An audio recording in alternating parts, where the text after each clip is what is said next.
de nosotros todo cansancio, Señor, toda preocupación, aún enojo, quien pudiera tenerlo, cualquier afán, y permítenos, Señor, en ese sentir, poder recibir de tu consejo. Esta mañana queremos adorarte, Señor. Esta mañana queremos exaltar tu nombre y queremos escuchar tu consejo, mi Señor. Así que nos ponemos en tus manos, Espíritu Santo. Ayúdanos a todos, Señor. Y a una, amado Rey, llévanos, amado Señor, como un cuerpo, Señor bendito, a poder ser dirigidos, Señor, por los pensamientos de la cabeza, la visión de la cabeza, Señor, la voz de la cabeza.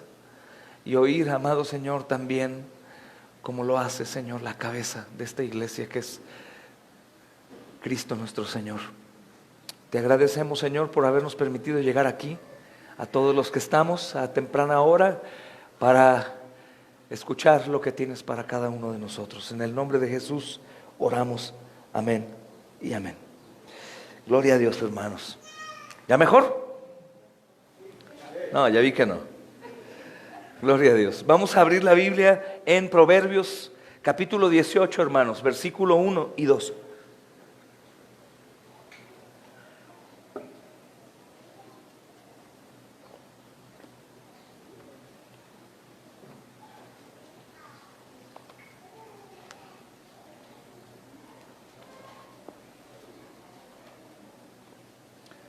¿Listo, hermanos?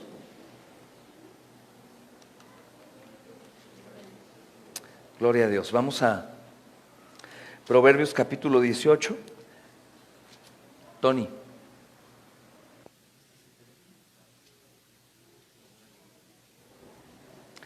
Versículo 1 y 2, hermanos. Espero poder estudiar también el 2, pero nos vamos a enfocar primeramente en el 1. Dice: Su deseo busca el que se desvía y se entremete en todo negocio. No toma placer el necio en la inteligencia, sino en que su corazón se descubra. Su deseo busca el que se desvía y se entremete en todo negocio. No toma placer el necio en la inteligencia, sino en que su corazón se descubra. Amén. Dice la traducción de las Américas: el que vive aislado busca su propio deseo, contra todo consejo se encoleriza. El que vive aislado busca su propio deseo, contra todo consejo se encoleriza. Amén. Hermanos, en base a este proverbio, el 1 del capítulo 18, estudiaremos una pequeña porción, hermanos, de las verdades de la Escritura, hablando en la caída y más adelante lo que la caída ocasiona en la mente del hombre, en la maldad del corazón, hermanos. Y podemos ver cómo desde que Caín mató a su hermano y se convirtió en un vagabundo sobre la tierra, él procedió a construir la primera ciudad. Caín es un vagabundo. De hecho, el tema de esta porción del capítulo 18, hermanos, le podríamos titular: los vagabundos, el orgullo y los pecados desvergonzados. Y sabes que el pecado de Caín no solamente mostró su maldad al momento de asesinar, sino también mostró los resultados de la persona que hace el mal, hermanos. Es decir, lo que viene después, y vemos cómo Caín se convierte en un vagabundo. Y ¿sabes qué es lo que sucede con el hombre natural, hermano, hermana? Busca siempre el anonimato en las cosas de Dios. Siempre buscan estar apartados de las cosas del Señor. Porque el hombre pecaminoso, hermanos, el hombre impenitente, sigue los deseos de su corazón pecaminoso y repudia todas las relaciones con las personas de Dios. Hermanos, las personas, cuando abrazan su pecado y están sin arrepentimiento, sin buscar a Dios para arrepentimiento, comienzan a apartarse y son vagabundos en el mundo, hermanos. Ellos portan el nombre de Dios, pero están vagando en la tierra como todos los demás. Y es mucho más peligroso que aún un incrédulo, porque muchos de estos creen que tienen el favor de Dios y están bien con Él. Aún el incrédulo, hermanos, pues está ciego. Él no puede ver, no puede oír, no puede clamar. Pero los que ya han conocido de la presencia de Dios, ellos están peor aún que un incrédulo, porque creen que son agradables a Dios en donde están. Es muy probable, hermanos, que a pesar del rechazo que Dios tuvo para con Caín, Caín se sintiera amado por Él. De hecho, fue marcado por Dios y muchos creemos que Él se sentía privilegiado por ese detalle.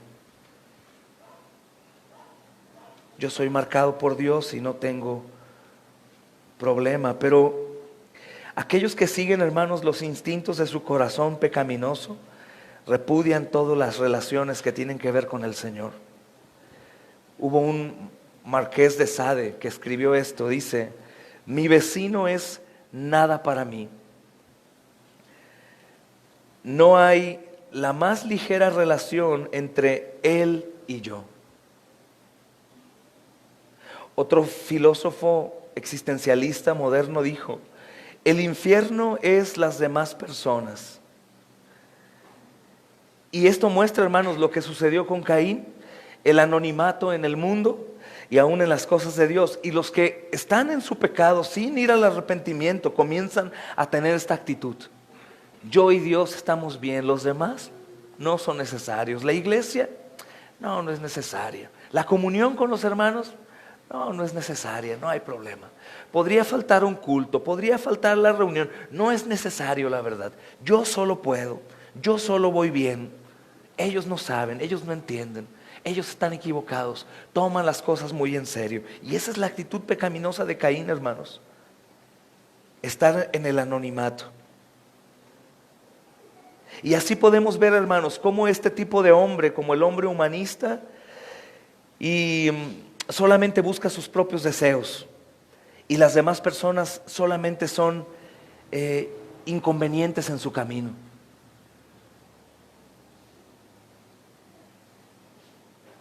El deseo de estar solos, el deseo de que no sepan lo que hace, que no se metan en su vida. Y esto es, hermanos, porque sabe que otros le pueden pedir cuentas por su comportamiento.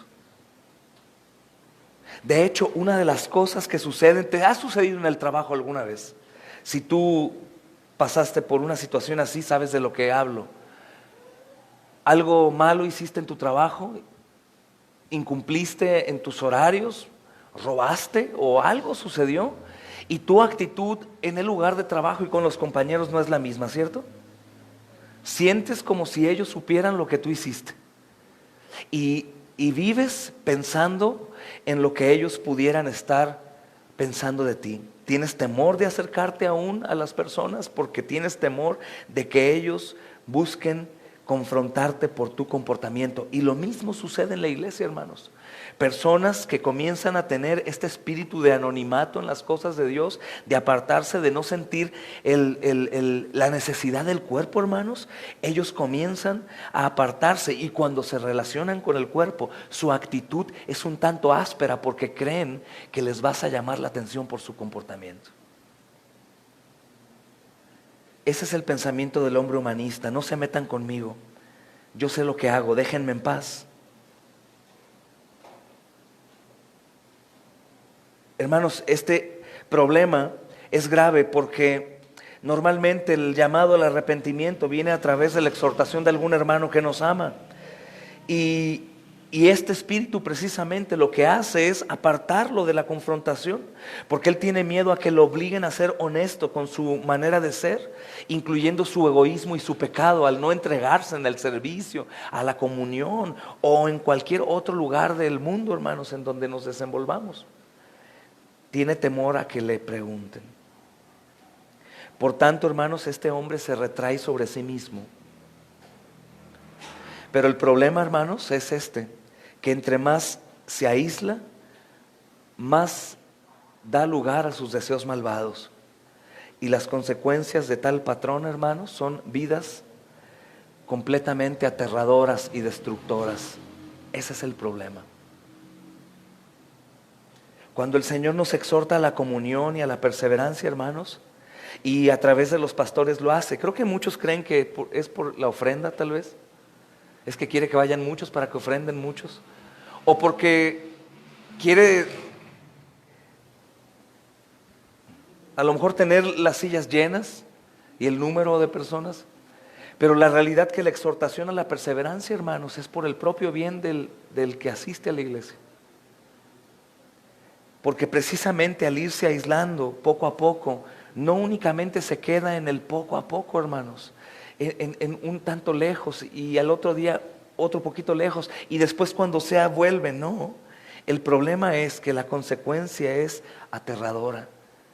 Esta separación cada vez se va haciendo más grande y la separación me va haciendo tener más carga y la carga me hace no quererme acercar para que no me expongan y en lo que menos nos imaginamos, las personas que estaban ya no están. Son las consecuencias inevitables, hermanos. Y obviamente, hermanos, todo esto es acompañado y orquestado y promovido por lo que sucede en la ciudad. Así es, ¿se acuerdan el proverbio pasado que estudiamos acerca de aquellos hombres que se aíslan de toda amistad porque han sido heridos y prefieren irse apartando cada vez más hasta que mueren ermitaños? Personas que se quedaron sin amigos creyendo que ellos tenían la razón y que nadie podía enseñarles, que todos estaban más mal menos él o ella. Y ahí veremos, hermanos, como platicábamos en otro proverbio hace un año, la señora en la mecedora, sola, viendo nada más las cuentas de las deudas, sin fotos en su refrigerador de su familia, ningún toquido del timbre ni de la puerta más que del cobrador, ninguna llamada, olvidada ahí viendo la ventana esperando a morir. Hombres ancianos solos, sin ninguna visita, en algún lugar, acostados en cama, también teniendo su esperanza el morir. Personas divagando de iglesia a iglesia, a ver en qué lugar encontrarán, donde les dejen vivir en paz con su cristianismo y su manera de vivir, lejos de toda comunión y de toda responsabilidad con la iglesia. Y así es, hermanos, así es la realidad de esta condición. Recuerda el proverbio dice: el que vive aislado en las Américas busca su propio deseo y contra todo consejo se encoleriza. Déjenme en paz. Su deseo busca el que se desvía y se entrega y se entremete en todo negocio. No toma placer el necio de la inteligencia, sino que en que su corazón se descubra. Al final, hermanos, de esto se encuentran a sí mismos actuando con furia en contra del juicio sabio que podían haber aprendido de las personas que les amaban, sus padres, sus abuelos, pastores, hermanos de la iglesia. Y es por eso que se vuelven algo normal, hermanos, que las personas que se alejan de ciertos círculos, tengo que decirlo, por ejemplo, de la iglesia, no se alejan teniendo una sana comunión y santa y felices y llamándonos, sino se alejan hablando mal de aquellos que les exhortaban al bien. Porque ellos se encolerizan con el consejo. Y es terrible, hermanos, porque al aislarse, ellos ignoran todas las señales que el Señor les estaba dando y abrazan su pecado como si fuera lo correcto y están abandonando toda sabiduría y caen en el alejamiento de todo lo que puede ser bueno para ellos. Y verdaderamente es un peligro porque estamos hablando del alma de la persona, hermanos, y de todo aquello que contaminarán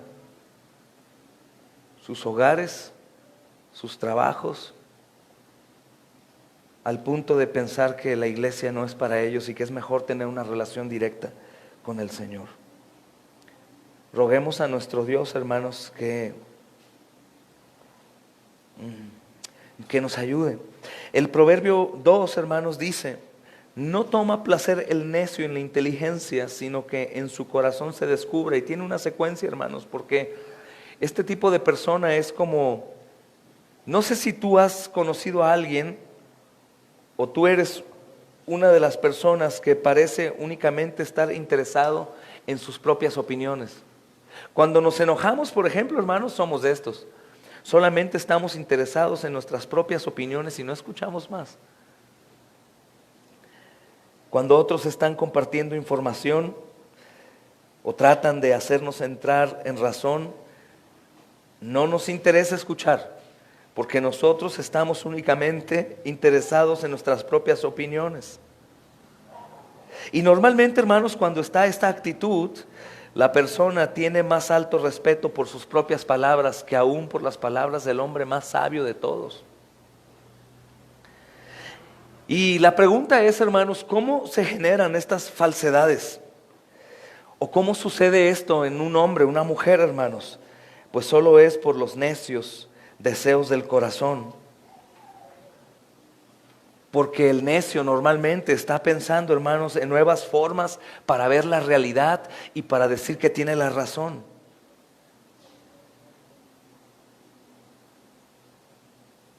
Y es algo, hermanos, que tenemos que cuidar porque nuestra situación es deplorable. Porque todos nosotros en ese momento difícil o vulnerable en donde estamos en un problema, por ejemplo, que nos lleva a la ira, fácilmente defenderemos, hermanos, nuestros pensamientos aunque sabemos que están errados. No vamos a tomar placer en la inteligencia, sino al contrario, hermanos, vamos a cuidar que nuestro corazón no se descubra, pase lo que pase, sea lo que sea. Y obviamente, hermanos, esta idea no se genera en las cosas de Dios ni en su verdad, hermanos. Esto es tan solo una característica más de un hombre caído y es algo en lo que tenemos que poner atención y debemos de luchar para la gloria de Dios contra eso. Recordando, hermanos, que lo natural en nosotros es precisamente hacer lo que va en contra de Dios. Es lo natural, es lo normal. Es lo normal. Y si te das cuenta, todo está relacionado con la mentira. Porque toda actitud que esté fuera del consejo de Dios es mentira, hermanos. Él es verdad. Y al final de cuentas, hermanos, estas mentiras son generadas en los corazones malvados de hombres que confían en sus propios corazones más que lo que deberían de confiar en la revelación de Dios a través de su palabra. Pero ¿qué tan importante es? Es tan importante, hermanos, viendo algunos ejemplos cerca, tu familia, personas en la iglesia, en la comunidad nuestra que probablemente se han apartado. Y pon mucha atención, por favor, cuando nosotros estamos molestos. ¿Qué tanto luchamos en nuestra ira o en nuestra manera de pensar o de actuar para hacer la voluntad de Dios? Es decir, aunque sabemos que se tiene la razón en el lado contrario, nosotros nos aferramos a nuestra idea y nos llenamos de orgullo y hacemos lo que bien nosotros queremos hacer, no lo que es debido. Y por eso es una lucha constante. Sucede en la exhortación en la iglesia, hermanos, en los sermones. Hay dos posturas de tomar el sermón. La correcta, como hoy vamos a estudiar, es decir muy temprano o de madrugada o ayer en la noche: Señor, háblame a mí y permíteme que yo reciba tu consejo tal cual venga, aunque me lastime, aunque se exhiba, Señor, mi maldad, mi pecado delante de mi familia, aunque yo sea terriblemente humillado, hazlo. Esa es la petición que hacemos, porque interiormente no es lo que nosotros deseamos, al contrario, hermanos. Quisiéramos escuchar el sermón y decir: eso yo lo hago, en eso estoy bien, en eso también, eso ya lo tengo, bien, Señor, yo ya voy más cerca de ti cada vez. Pero la realidad, hermanos, que la disciplina es necesario porque somos necios, que no nos complacemos en la inteligencia, sino que siempre tenemos temor a que nuestro corazón se descubra. Y mira qué tremenda la sabiduría de Dios. Es una realidad. Nosotros no queremos ser descubiertos por nadie, hermanos.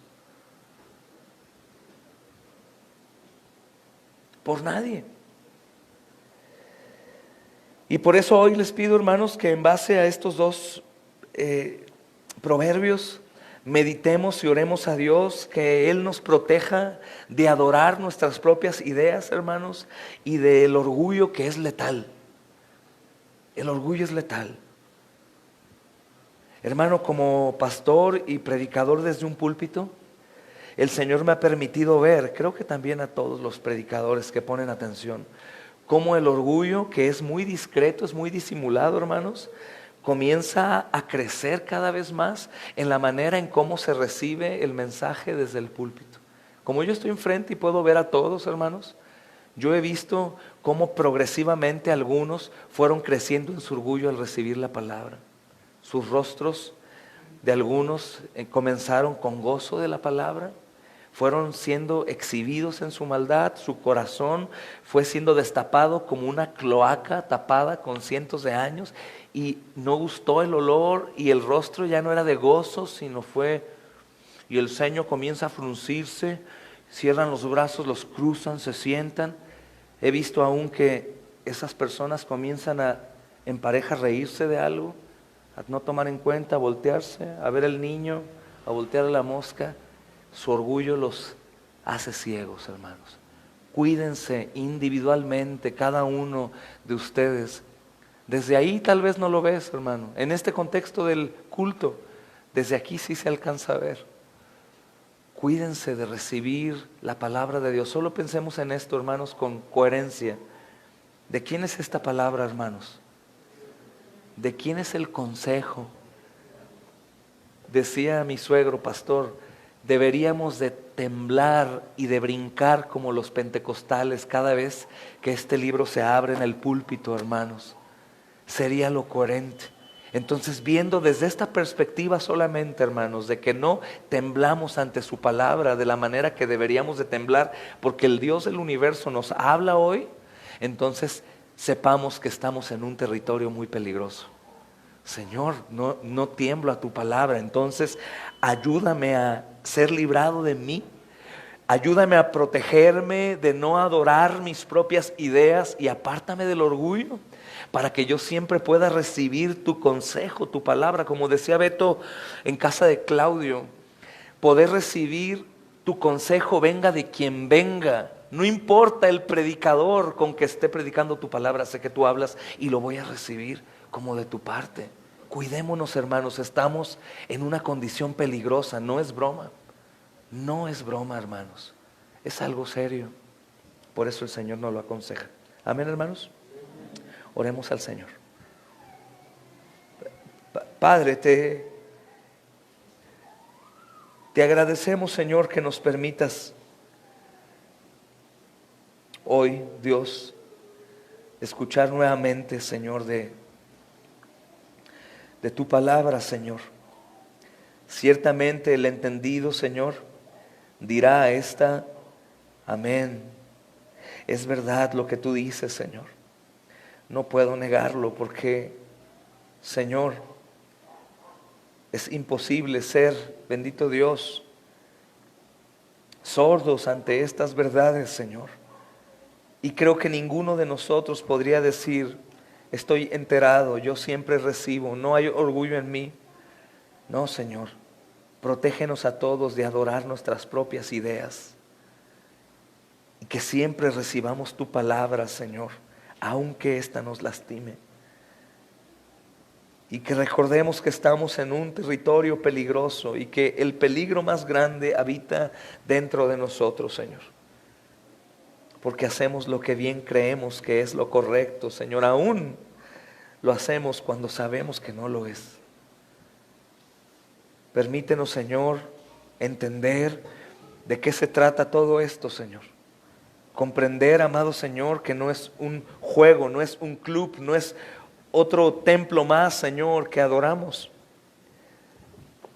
Sino es que fuimos llamados de las tinieblas a la luz, Señor. Y que tu misma voz nos ha guiado hasta hoy.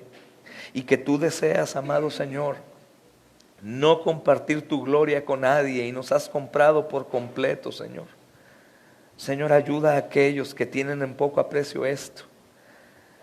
Ayúdanos, amado Señor, a todos aquellos que decimos un poco no hay problema, un pequeño tiempo no pasará nada. Señor, recuerda, Señor amado, a cada uno de nosotros aún tus palabras con respecto al devorador y a la tentación a la que podemos caer día con día. Bendícenos, Señor, con tu presencia y tu poder esta mañana a todos y cada uno de nosotros en Cristo Jesús. Amén y amén.